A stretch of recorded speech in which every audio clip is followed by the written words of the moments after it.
नीतीश राणे की बांग्लादेशी रोहिंग्या घुसपैठियों को सख्त चेतावनी। नीतीश राणे बोले, बांग्लादेशी रोहिंग्या घुसपैठियों को महाराष्ट्र में रहने नहीं देंगे। संजय राउत के ऑपरेशन सिंदूर वाले बयान पर भड़के नीतीश राणे। कहा, संजय राउत को बॉर्डर पर खड़ा कर दो, जब गोली लगेगी तब पता चल जाएगा। देश में जब से ऑपरेशन सिंदूर को अंजाम दिया गया है, उसके बाद से न सिर्फ पाकिस्तानी जासूसों को चुन चुन करके दबोचा जा रहा है, बल्कि दूसरी ओर अवैध तरीके से रह रहे बांग्लादेशी और घुसपैठियों के धरपकड़ का सिलसिला भी लगातार जारी है। इस बीच आपको बता दें कि जहां पहले पवन कल्याण ने इन रोहिंग्या और बांग्लादेशी घुसपैठियों को लेकर के सख्त चेतावनी दी थी और ये कहा था कि इन्हें आंध्र प्रदेश में बर्दाश्त नहीं किया जाएगा, तो अब महाराष्ट्र में मंत्री नीतीश राणे का बड़ा बयान आया है, जहां पर उन्होंने साफ तौर से इन अवैध बांग्लादेशी और रोहिंग्या घुसपैठियों को लेकर के कड़ी चेतावनी दे दी है और उनका कहना है कि हम इन्हें महाराष्ट्र में नहीं रहने देंगे। दरअसल आपको बता दें कि महाराष्ट्र के मंत्री नीतीश राणे ने कहा कि कुछ दिन पहले एक घटना हुई थी जिसमें बांग्लादेशी लोग आए और हमारे स्थानीय मछुआरों पर हाथ उठा दिया।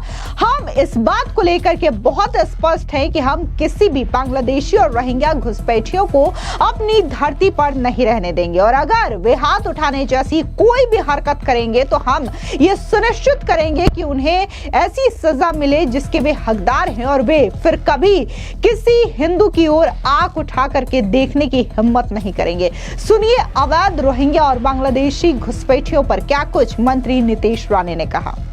ये हमारा जो भाईचा धक्का ये एरिया है वो हमारे हिंदू राष्ट्र में आता है, वो कोई कराची पाकिस्तान में नहीं है। यहाँ के जो हमारे हिंदू कोली जो बहनें हैं, इनके ऊपर कोई बांग्लादेशी और रोहिंग्या लोगों ने कुछ दिनों के पहले हाथ उठाया, इन पे मारपीट की और इनको अपना व्यवसाय करने को दिया नहीं। उसके बारे में इन्होंने हमको पत्र लिखा, तकरार की। उस तकरार के हिसाब से मैं यहाँ आया हूँ। हमारी स्पष्ट भूमिका है, ये हमारे हिंदू राष्ट्र में हमारा ये बंदर है, पोर्ट है। यहाँ पे अगर किसी को काम करना है तो वो हमारे हिंदू राष्ट्र का ही होना चाहिए, हिंदू ही होना चाहिए। यहाँ बांग्लादेशी और रोहिंग्या को इस तरह से कुछ भी काम करने के लिए परमिशन नहीं मिलेगी। हमारा केंद्र और राज्य सरकार ने बहुत कड़क भूमिका ली है कि कोई भी बांग्लादेशी और रोहिंग्या को हमको हमारे देश में नहीं चाहिए। तो इसलिए यहाँ पे कोई भी इस तरीके की हरकत कर रहा होगा तो उसको समुद्र के मार्ग से अपने पाकिस्तान और बांग्लादेश में बैठे हुए अब्बा के पास भेजने के लिए कार्यक्रम हमारा तय है और वही बोलने के लिए मैं यहाँ आया था। सिक्योरिटी को लेकर भी कहीं ना कहीं बात की जा रही है, इसलिए तो देखिए आज हमारे पास पुलिस डिपार्टमेंट है, पोर्ट के कोस्टल ऑफिसर है, बाकी हमारे अधिकारी है। मैं राज्य का पोर्ट मिनिस्टर के नाते मैं उनको भी सब बोलने के वही कहने के लिए आया था कि ये एरिया अपने 26/11 जो कोई अपने पर अटैक हुआ था वो इसी माध्यम से हुआ था। इसलिए आगे इस तरीके की हरकतें कोई हमारे पास टेढ़ी नजर से देखना नहीं चाहिए। इसलिए यहाँ कड़क से कड़क सिक्योरिटी रखना जरूरी है। इसलिए इधर कॉम्प्रोमाइज करने का कोई सवाल ही नहीं पैदा होता और उसी तरीके का ख्याल हम लोग आगे के समय में रखने वाले। आपको बता दें कि इससे पहले आंध्र प्रदेश के डिप्टी सीएम पवन कल्याण ने भी अवैध रोहिंग्या और बांग्लादेशियों को लेकर के अल्टीमेटम दे चुके हैं। उन्होंने साफ तौर से कहा था कि कैसे आंध्र प्रदेश में ये अवैध रोहिंग्या और बांग्लादेशी घुसपैठिए आते हैं और न सिर्फ वहां पर अपनी मन मर्जी के रहते हैं, बल्कि इनके पास तो फेक डॉक्यूमेंट्स होते हैं, चाहे फिर वो आधार कार्ड हो या फिर वोटर ID कार्ड हो। न सिर्फ इन अवैध बांग्लादेशी और घुसपैठियों पर शिकंजा कसा जाएगा, बल्कि जो लोग इन्हें फर्जी डॉक्यूमेंट्स प्रोवाइड करवाते हैं उनके खिलाफ भी सख्त एक्शन लेने की जरूरत है। आपको बता दें कि बकायदा केंद्रीय गृह मंत्रालय की ओर से ये आदेश जारी किया गया है कि जितने भी अवैध बांग्लादेशी और घुसपैठिए हैं उनके खिलाफ सर्च ऑपरेशन चलाया जाए और इन्हें गिरफ्तार भी किया जाए। आपको बता दें न सिर्फ महाराष्ट्र, आंध्र प्रदेश, उत्तर प्रदेश में भी बकायदा योगी सरकार की ओर से एक स्पेशल अभियान चलाया जा रहा है जिसके तहत इन अवैध बांग्लादेशियों को पकड़ा जा जा रहा है। इसके अलावा हरियाणा से लेकर के दिल्ली, गुजरात, ऐसे कई सारे जगह हैं जहां पर इन अवैध बांग्लादेशियों को चिन्हित किया जा रहा है, इन्हें पहचान की जा रही है और फिर उनका बोरिया बिस्तर बांध करके उन्हें डिपोर्ट किया जा रहा है। वहीं दूसरी ओर आपको बता दें कि शिवसेना यूबीटी के सांसद संजय राउत ने ऑपरेशन सिंदूर पर जिस तरीके से बयान दिया है और इसे फेलियर बताया, उसके बाद से ही सियासी घमासान का सिलसिला जारी है। अब ऐसे में महायुति के नेता संजय राउत के इस बयान के बाद उन्हें आड़े हाथों ले रहे हैं। इस बीच महाराष्ट्र सरकार में मंत्री और बीजेपी के नेता नीतीश राणे ने भी उद्धव गुट के नेता संजय राउत पर जोरदार हमला बोला। बता दें कि ऑपरेशन सिंदूर पर संजय राउत द्वारा उठाए सवाल को लेकर के नीतीश राणे ने कहा कि संजय राउत को बॉर्डर पर ले जाकर के खड़ा कर देना चाहिए और जब गलत जगह पर गोली लगेगी तब उनको यह पता चल जाएगा कि ऑपरेशन सिंदूर से हमें सफलता मिली है या नहीं मिली है। उन्हें बोलने का कोई हक नहीं है। आप कौन होते हैं प्रधानमंत्री के काम पर सवाल उठाने वाले? आपको क्या पता है? यह आपका काम नहीं है। सुनिए नीतीश राणे का ये बयान। संजय राउत को थोड़ा जरा बॉर्डर पे जाके खड़ा रखना चाहिए।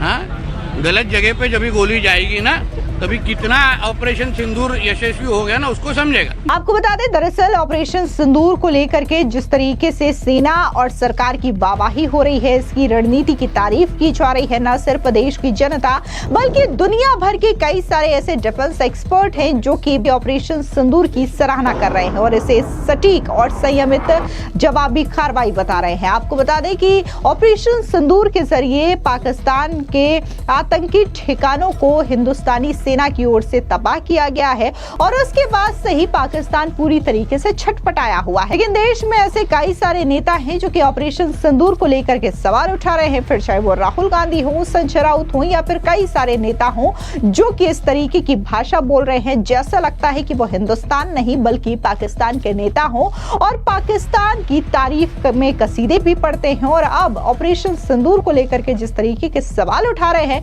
इसको लेकर के भी बाकायदा बीजेपी के नेताओं की ओर से ताबड़तोड़ हमले बोले जा रहे हैं। लेकिन जिस तरीके से संजय राउत का यह कहना है कि ऑपरेशन सिंदूर पूरी तरीके से फेलियर है, ये न सिर्फ सेना बल्कि सीधे तौर पर जो पाकिस्तान के खिलाफ कड़ी कार्रवाई की गई है उसको भी झूठा करार देते हुए दिखाई दे रहे हैं। लेकिन स्पष्ट तौर से ऑपरेशन सिंदूर के जरिए भारत का लोहा जो है आज पूरी दुनिया ने माना है और देखने को मिल रहा है कि ऑपरेशन सिंदूर के जरिए भारत की धमक एक बार फिर से विश्व पटल पर गूंजती हुई सुनाई दे रही है। फिलहाल इस पूरी खबर पर आपकी क्या राय है, कमेंट सेक्शन में जरूर बताएं। धन्यवाद।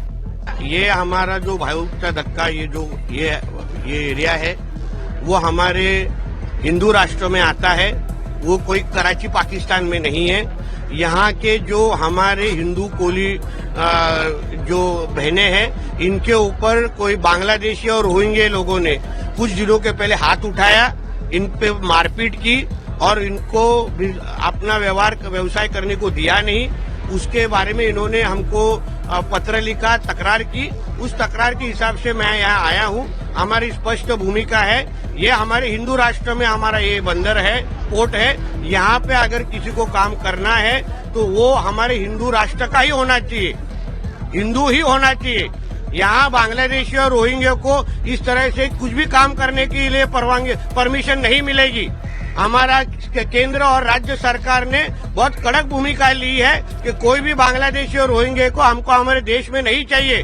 तो इसलिए यहाँ पे कोई भी इस तरीके की हरकत कर रहा होगा तो उसको समुन्द्र के मार्ग से अपने पाकिस्तान और बांग्लादेश में बैठे हुए अब्बा के पास भेजने के लिए कार्यक्रम हमारा तय है और वही बोलने के लिए मैं यहाँ आया था। जिस तरीके बात यहाँ पर सिक्योरिटी की है, सिक्योरिटी को लेकर भी कहीं ना कहीं बात की जा रही है। इसलिए तो देखिए आज हमारे पास पुलिस डिपार्टमेंट है, पोर्ट के कोस्टल ऑफिसर है, बाकी हमारे अधिकारी है। मैं राज्य का पोर्ट मिनिस्टर के नाते मैं उनको भी सब बोलने के वही कहने के लिए आया था कि ये एरिया अपने 26/11 जो कोई अपने पर अटैक हुआ था वो इसी माध्यम से हुआ था। इसलिए आगे इस तरीके की हरकतें कोई हमारे पास टेढ़ी नजर से देखना नहीं चाहिए। इसलिए यहाँ कड़क से कड़क सिक्योरिटी रखना जरूरी है।